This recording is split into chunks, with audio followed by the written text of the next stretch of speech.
LaRue Bratcher, he is a black veteran. He is facing first-degree murder charges after killing a burglar who tried to break into his. He owns a marijuana facility in Oklahoma, and the burglar tried to break in twice, and he shot and killed the burglar. He was defending himself, and he is now facing first-degree murder charges. This is really a heartbreaking story. Listen to this clip of his wife explaining what happened. It's like serving this country and then going, so sitting down at his bond hearing, the one that he had almost a year ago, it was mostly like a slap in the face because they used our experience to the, to being a veteran, as in we become a threat to the community. May 27th, 2020, LaRue Bratcher was burglarized the morning of. He owns a grow operation. He has a warehouse. That evening, the same man that burglarized the place came back that evening late at night.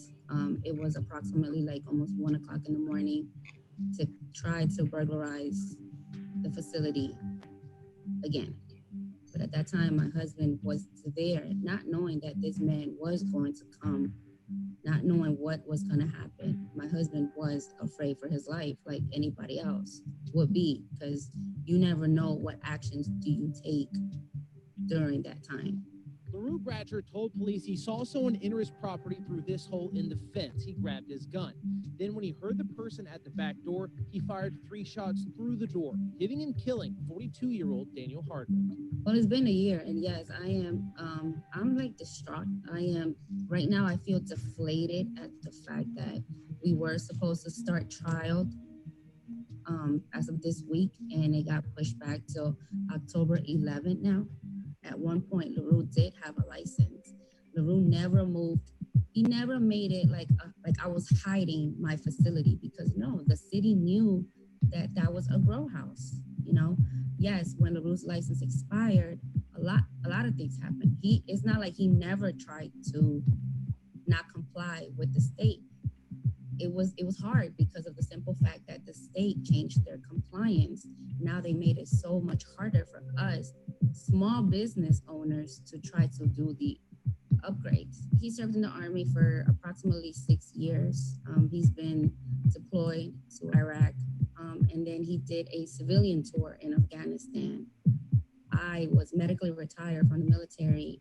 I served 11 years, and I've been to Iraq and Afghanistan myself. I served this country. We've been fighting for this country, and at the end of the day, it pretty much, you come home and it doesn't mean anything to anybody. It doesn't mean anything to anybody. Let me give y'all just a side note on this story. So the reason why they're saying he cannot claim self-defense, even though somebody broke into his home, and I'm paraphrasing Oklahoma law here, is because he was charged with running an illegal marijuana business. So they're saying because you had a charge against you. Now, mind you, he didn't have this charge. He didn't have the charge until somebody broke into the home. I mean, I'm sorry, broke into the facility. So when he kills somebody, they say, "Oh yeah," and you haven't gotten the proper the new permits, the new, you're not adhering to the new regulations. So now we're going to give you a marijuana charge, and now that self defense charge doesn't work, and now we're going to charge you with first degree murder. And what she said is there's a lot of layers of the story. It's really important.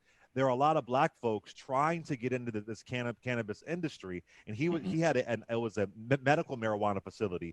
But what they're doing is, because it's such an expensive business, they're changing the rules.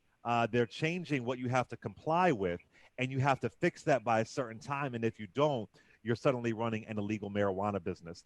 This is scary. And say what you want, I feel like if it was a white man who shot a black man in Oklahoma, who broke into his facility, even though it was marijuana and didn't have the right permits, I don't think there would be first degree murder. It's a horrific story, and so many times on this show, folks call in and say, "Well, we as black folks, We have to get guns. We have to get guns. And I try and tell them, I try and say, but we don't have the same. There's different rules and we have guns. Mm-hmm. There just Mm-hmm. is. I don't know if more guns are the answer. I'm not saying he shouldn't have shot this burglar, but we have to know when we have guns, there's a different set of rules. So, Chris, let me go to you as the attorney. What do you think of this story? I think it's exactly what we're calling it to be. A black man who served his country, who did what he was supposed to do, is now being charged with murder. And it's not because the laws are in a way that he shouldn't be able to protect himself. Of course, the laws are not applied justly for white and black people. Like you said before, if this was a white person, they would have heralded him as a patriot, as somebody who actually stopped the criminal and saved business. And this is why we need more guns around. No, it's simply based off of because of the color of his skin. And he's not afforded the same privileges and rights that other white people would have in this type of situation. So the system, which is set up, even when you abide by it, even when you're doing everything that has within the law, you're still a black person in this country. That applies for black men and black women. So when it comes down to it, you can be charged no matter what happens. So are guns the solution, or is really changing the laws and how they're applied the solution to actually get to a free and just country? Absolutely. Absolutely. Amisha, your thoughts? I agree with Chris here. I think I'm going to take it a step further because what we consistently see across the board, to your point earlier, Clay, is that one, as of 2020, as of the pandemic, we saw a 5-fold increase of Black gun ownership.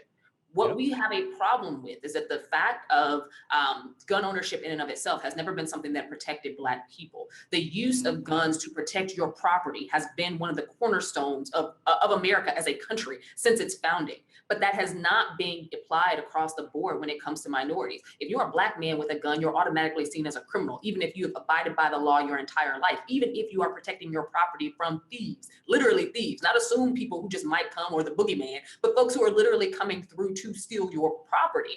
And I feel like in this case, it showcases just one of many times, because we have a long history of this happening to Black people, where you are in the right. You are using your weapon in the way it's supposed to be used to protect things that you have created, to protect your entrepreneurship, to protect what you own. And at the end of the day, you still end up getting charged. And the person who actually tried to rob you, you get charged and elevated as a criminal, even though that person was the person who was committing the criminal act. And in this case, as to your point, as somebody who is lobbying and is currently lobbying with members of the state legislature in Illinois, one of the frustrations that I have, even in Democratic-led legislatures, and in Illinois, it is a super majority Democrat, is that once they legalize the sale of marijuana, but also have basically entered the marijuana market in and of itself, the level of contracts, the level of abuse that has existed as it relates to Blacks trying to enter that market has been markedly high. And this is in Illinois. Again, supermajority Democrat. Oklahoma is Republican. It is what it is. We expect it there.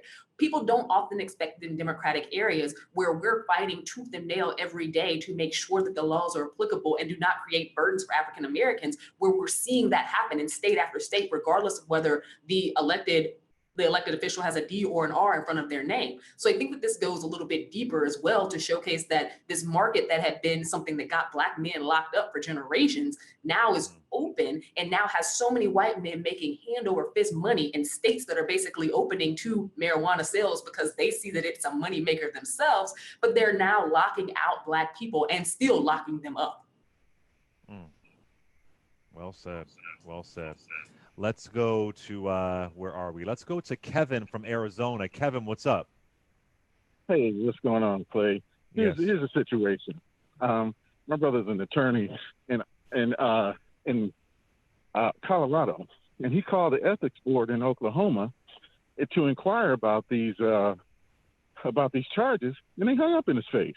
And so there is something that stinks to high heaven about this whole process in terms of whether these charges are even justified, because the charges were manslaughter or something like that, but the charges now don't fit the crime. There's nothing that says that this was deliberate and this was premeditated, and it doesn't meet the criteria for the charges. So there's something seriously wrong with how they're dealing with this and how they're engaging with this guy. They just pissed off and they're gonna make an example out of him.